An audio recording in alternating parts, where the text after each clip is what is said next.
Hello and welcome to FS Podcast, a student initiative from Frankfurt School of Finance and Management. My name is George Hamilton, and I'm here co-hosting this episode with Madhur Chara. Yeah, that's right. And today we have a very special guest. We have here someone who not only helped millions of students from high school to university improving their math skills, with more than 145 million views on YouTube. He's one of the world's most successful online tutors, but not only that, but he's also best-selling author, co-founder of Study Help, and a consultant. So we're more than delighted to have you here, Daniel Jung. Welcome. And we were very, very keen to get to know you better, to get to know your story, and how you've been able to accomplish all of this. Hi, happy to be here. Daniel, just first question, quick start. How did it start? Where did it start? What was your... I was actually in university. Yeah. It was Monday morning, 8 o'clock, lecture of mathematics. Yeah. Prof is coming out, Yeah. writing down the table in such a speed. And I said, oh my gosh. And then one day I founded YouTube, and I founded MIT and Stanford, launching their lectures for free. And I was lying half naked in my bed Sunday evening, learning mathematics in a way I've never seen before. I said, oh my gosh, that has to be something. It was around 2009, 2010. And I said, if that could be something, I should produce those videos. So I watched those 1 hour and a half lectures, and I said, maybe learning nuggets could be something, 5 to 6 minutes, on the job, on demand, down to the point. And I started producing. I was doing quite well with my first startup, but I said, giving those stuff for free on the platform YouTube, reaching a huge audience, even if it is German mathematic tutorials, I said, let's do it. So I start producing. I've been producing now for eight years, constantly, every week a math tutorial is coming out. That's persistence. It's great. 145 million views. It's shocking for me even today, but it's running. But it's not only videos. So around that, building a personal brand. I'm the math guy on the whiteboard in the internet. So around that brand, it helped me to invest in startups, to be a co-founder, to say in the video, hey, if you want to go to a crash course on site, click here. Feel free if you want to pay something. So YouTube was pretty much a good deal for me. Well, we're gonna get in that, but before that, I would like to come back to the time when you were a student. Sorry. Yeah. Gonna repeat that. To the time when you were a student. So, have you always been good in math? And what did you study back then at school, in university, in school and university? I would say I was in the midfield of a mathematician. I was not quite good, and I think because of that, I could go into the problem the student has to understand complex problems. So I learned a lot from the MIT and Stanford lectures, and some German lectures, and because of that, I went into it and said to me, how can I do this in 5 minutes to help a student understand this complex problem? I think because I wasn't that good in math, helped me to do these cool, nice, smoothy, short math tutorials. Understand methodology and all those things. And like most students consider maths as a subject which is really boring, and but you consider yourself as the mathematical rock star or rocking math? I didn't say that. Yeah. It's actually the crowd who's saying, hey, we rock mathematics now. You are the math rock star. But I think it's a mixture of you have access to mathematics in that way. Yeah. YouTube 24/7, always on my side. My personal coach, not depend on the prof I don't like. I can choose my own online coach, whether it's me or MIT, and it's that short tutorials that are understandable. So you have that feeling of understanding what's happening, not the script 245. Slides with stuff I don't know what you're writing there, and the prof was saying, go read it, deal with it, or Just to go away. And that's the effect why people say, "Oh, math isn't such a big deal." I understand it, and that's the feeling. It's not a drag, Perhaps it's not because a, I have become the rock star of mathematics. Yeah, but the flexibility itself that YouTube provides is a big Anytime, part of it. anywhere, on my time, I can watch a video as often as I needed to understand this complex stuff. So that's a really big deal. Well, maybe you don't consider yourself as a rock star, but welcoming you here in campus, some student came to get a picture with you, get an autograph, and all these things. I mean, is there your day-to-day life, you experience things like this? When you, let's say, doing groceries, if you do, and people come to you, "Hey, Daniel." 7 years, not anybody came to me to say, "Hey, I learned with you." Okay. So it was kind of... The typical influencer is like doing fashion, beauty, and sports, and let's hug, do a photo. Yeah. But there was a tipping point last year when I visited a university in Vienna. So I had to sign skateboards. Oh, wow. For students. Yeah. Who said, you are our idol. I said, what's going on here? What is that for crazy shit? And I think that's a big deal for education, that there are influencers, not for gaming, beauty, fashion, and co, but for education. So if you have education influencers who spread a feeling of, hey, let's take a photo together because you helped me in something. You helped them overcome. So, and I'm one of the first guys in that place, and I like it because I'm doing good stuff. I help people with really crazy stuff like mathematics, and everyone out there who wants to produce content like mathematics, physics, finance, whatever. I say, go do it. Help others. It's a really good time for it. And like there are many portals coming on that are really becoming popular these days, like Coursera and edX. So are you planning to collaborate with them or somehow using that Actually, I had platform? some talks with Udemy, for example, who wanted to produce lectures in the basics of mathematics for their programming lectures. But I'm Daniel, and I have to do it on my own. So I launched an own digital platform last year, where I combine my own content, my videos, with extra lectures, with tests, with the possibility to ask specific questions on specific time.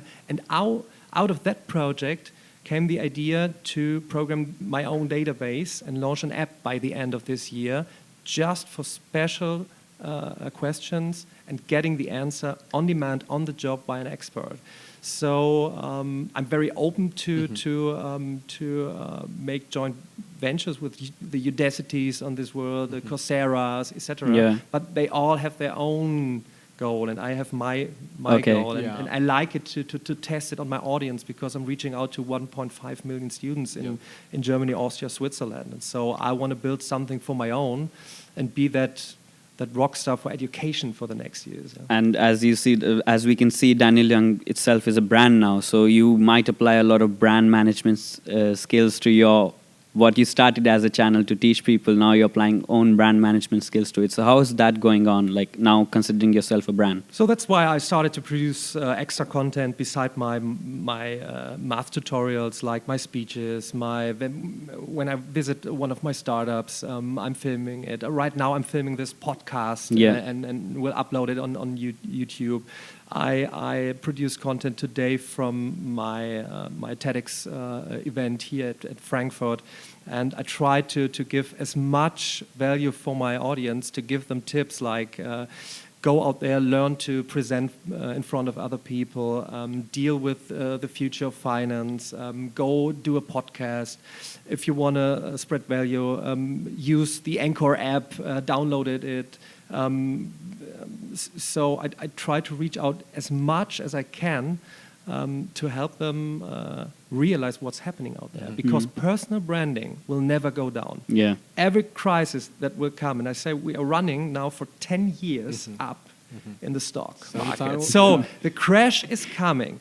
But for me, I don't care. Because at the end of the day, if everything will cut down, I'm the math guy who can help you. So that personal brand will forever help me to be sustainable in every crisis. And so there's the chance for everybody out there to deal with all those social networks, these possibilities to do something with it, and not do the next brand, fashion, style, sports, whatever, go full hard into education. What I think is interesting is because you generally started with the will and to help people, right? That was a goal, and this became a massive business. When was the point when you were just helping people to say, well, I can make a business out of it, and when you realized that this business became greater than you even expected?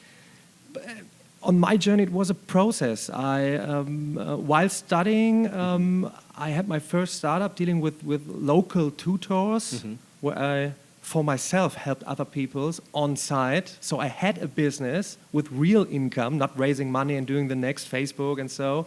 Out of that, I was able to test something without a business model, like giving my video content for free on YouTube. And then this giving for free content on YouTube came to a business model because I have ad revenue. With the ad revenue, I could test again something new, like a coding project. Meanwhile, some students said to me, I have a business idea, to students from Paderborn. We want to do on-site crash courses. I said, let's do it. Because with my personal brand, I can deal with it on my videos here, click here to do an on-site course. So now we are in 200 cities in Germany and Austria, running 1,000 of courses. We just opened up learning academies on-site to go into the future with on-site learning. So it's a process of knowing what you can do very well. My base is mathematics, and providing content in video form. So out there, somebody's listening, perhaps who can talk really good, start a podcast, talk about finance, talk about whatever you can, talk about machine learning, artificial intelligence, I don't know. You build a base, and around that, don't focus on the business model first, it will come. When you're full of passion and provide content. When you have a purpose, it will come. I think it's extraordinary. No, it's really, it's deep, actually. And how do you fit all of this in your schedule? That's also something you just talked about Evernote. I talk a lot about because my crowd asked me, how do you handle your day? How do you handle the team? So I'm talking about yes. It's so I'm talking about a lot of the tools I use, like Evernote, my online brain, about how to handle those small teams for the new coding project. I have a small team of 4 people, which I handle with Slack. A super duper cool communication tool, and I'm always shocked that nobody knows Slack or Evernote when I talk to students. And I said, go download it, test it. They're amazing. So it's a little bit of using the right tools, willing to give up a little bit when it comes to the position of a CEO. Like I'm a founding partner at StudyHub. There's a beautiful team, 2 CEOs. So I'm a little bit like I'm coming in, giving my advice, rocking it, pushing it, and so I'm in the middle of all that.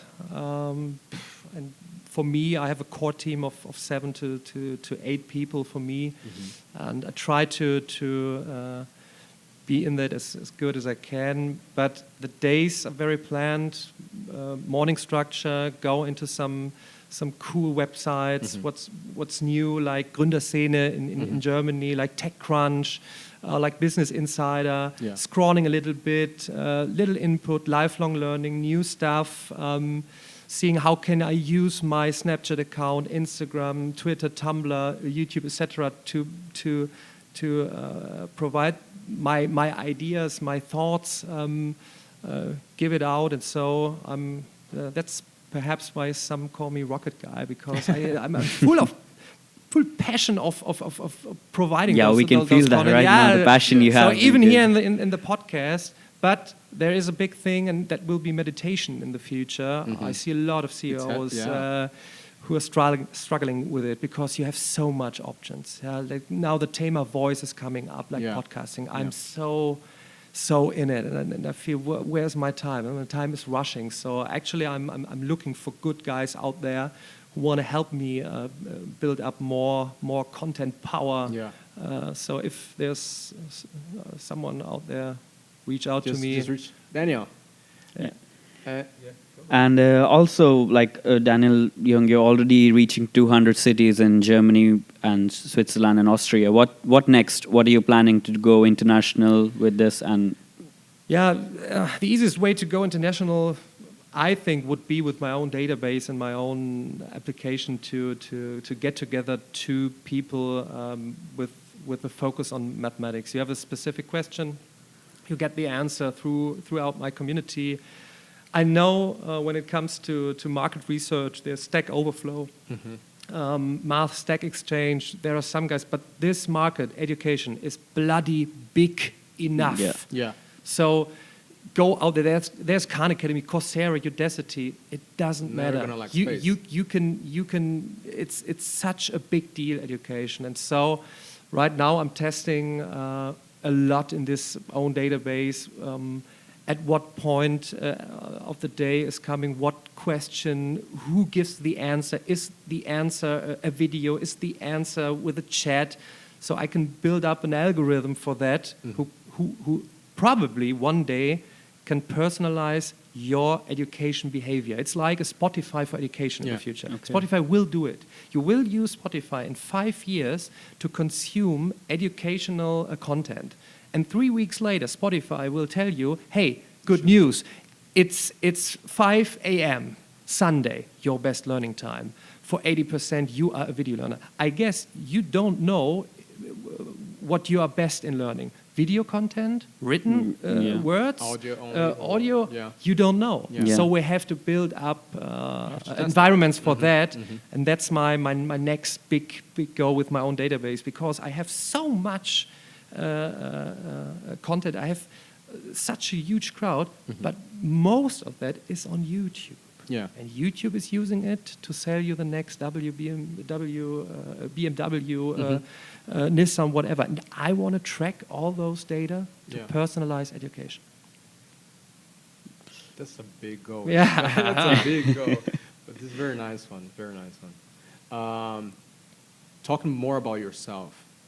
Your typical workday, you say meditation is something very important. It's a topic that's coming in the future. A lot of CEOs have implemented and struggling also with that. Do you meditate yourself?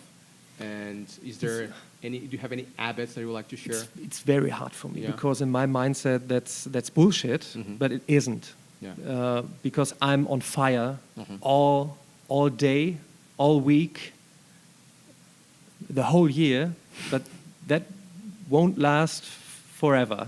So I try to do relaxing meditation. The good thing is last year my nephew stepped into my life. Okay. That's a good deal because I spent some time with him, watching him, what kids are doing, how kids are learning, and it's like having a mental freeness in that time. And probably you might know Gary Vaynerchuk, who's hustling all the time. Yeah. Even this guy is doing his out. He's calming down, spend some time with the family, and all that stuff that's coming out. There is a team behind it. So when it comes to sleeping, I need seven hours of sleep. There is no sleeping 3 or 4 hours. Yeah. That's bullshit. Yeah. It's the possibilities you have now in the time you are awake. So back in the 50s, 60s, 70s, you have a 9-to-5 job and no possibility to get some knowledge. Yeah. Now you can grab your phone and with a flip of a button, Just consume good stuff. Unfortunately, the market is the market. There's a lot of advertising and influencers to sell you shit. Yeah. So everyone who realizes that there is really, really good content to get knowledge will have a beautiful future. Amazing. Those things happen to me. I mean, there's a podcast we edit, but those are the things that happen. We're not Gary yet, but one day maybe we'll be. No, I mean, I was just thinking about, I have some other questions I'd like to ask, but basically coming back to students, because when you were saying that, for example, 7 to 9 hours, 7 hours of sleep is actually ideal. We were just talking to some other speakers, to Anne Cork and also to Sorokin, and they're saying that they need at least 9 hours of sleep sometimes. How are you coming back to students who sometimes have, here in Frankfurt School, we have some something called the Hell Week for master students, where they have lectures during the day and they have presentations based on these lectures in the afternoon. But for students who are struggling with exams, do you have any tips? Struggling with exams, I hear that a lot. Yeah. In 3 weeks, I have to. I have to do Have all that stuff. So Yeah. the first question for me, for everybody, is how do you organize yourself? With what tools do you use? Do you know Slack, Evernote, Wunderlist, whatever? I guess the far majority does not know how to use all those tools in perfection to optimize your day. Most of them say to me, you always say, beside learning all the stuff, I have to deal with new stuff, machine learning, artificial intelligence, and that I don't have the time. And I say, I guess you have. When you're watching the next Netflix show at Saturday, you can use that time probably for something other stuff. So tips. I'm always a little bit frightened to say these are the 3 best tips to pass an exam. Everybody's different. Everyone is individual. So I would screen how do you schedule your day? What tools do you use? What is your exam like? What is the topic? How can you combine it with other stuff? How could you use a Saturday or a Sunday where most of students do the off thing? So You just come to your personal level, right? yeah. And at the end of every episode, we have a few questions, 3 questions we'd like to ask all of your guests. And a question I'd like to ask you, if there's someone you look up to. To look up to, look up to. There are several guys. It's a mixture, I think. You mentioned Elon Musk. I admire Elon Musk, how he's dealing several companies. With the overall topic, transportivity of the future. That's a little bit like me, online learning, offline learning, with several startups, all about education of the future. It's Steve Jobs. You can like him or not, but he could simplify things. So I simplify mathematics. Gary Vaynerchuk is someone who's providing so much content, and a mixture of those 3, for me, it's a big deal. So. And the second question we would like to ask is, if you were not a YouTuber or not a mathematics teacher that you are right now, what else would you have been like in your life? In the early days, I told everyone someday I would become an astronaut. So maybe I would be an astronaut or something like that. But I think my passion is education. I always want to help people. So maybe I would do something helping others with whatever. If it wasn't mathematics, it would have been something else. Coming to the point about books, you talk about a few nice books, some books and some nice authors. We were just talking also before the podcast. Is there any book that would you recommend to anyone? And do you have any book next to your bed? Again, I would do a little mixture. Machine Platform Crowd is awesome, amazing, by Eric Brynjolfsson and Andrew McAfee. You understand what's happening out there with the machines who are learning right now, the chances of platforms and bringing together the crowd, whether for learning or for working. It's amazing. TED, The Art of Public Speaking. It will be an awesome skill for everyone in the future. in the future of artificial intelligence, to talk in front of other people, Yeah. to explain things in front of other people. Embrace This, it this now. book is amazing, and perhaps crushing it from Gary Vaynerchuk to understand what's happening out there with the chances of social media. Daniel, it's been a pleasure. We are very much excited to watch your speech on that. My pleasure. Yeah. Thanks. And thank you a lot for being here in the episode. We hope we can also have contact with you and to do other things in the future. Whenever you're here in Frankfurt, come to Frankfurt School, have a coffee with us. Yeah, I like it. We'll be very delighted. Okay, thank you. And thank you so you. much. Yeah. Thank you. Thank you.